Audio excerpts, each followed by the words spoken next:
আচ্ছা, এবার বাংলাদেশের জাতীয় নির্বাচনে কারা উইন করবে বলেন তো?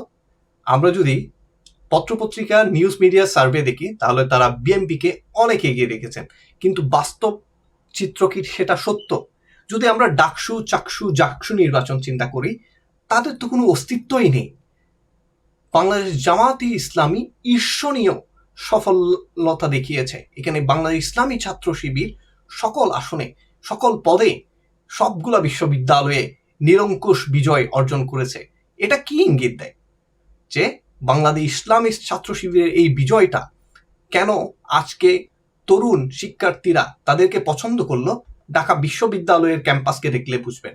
যেটা ছিল মাদকের আড্ডাখানা আর নারীদের উপর করা হতো যা তা ব্যবহার, এই পরিস্থিতি পুরোটা পাল্টে গিয়েছে।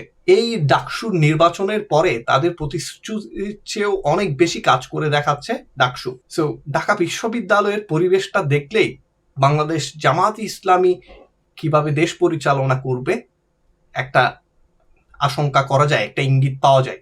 যেখানে ছোট একটা সংগঠন বাংলা ইসলামী ছাত্র শিবির এতটুকু করতে পেরেছে, তাহলে কাল বাংলাদেশ জামায়াত ইসলামী এই দেশকে সিঙ্গাপুর বা মালয়েশিয়ার মতো উন্নত কান্ট্রির মতো করতে পারবে বলে আমার দৃঢ় বিশ্বাস। সো বাংলাদেশ জামায়াত ইসলামীকে ভোট দিন, জয়যুক্ত করুন, দাঁড়িপাল্লায় ভোট দিন। তারুণ্যের প্রথম ভোট দাঁড়িপাল্লার পক্ষে হোক।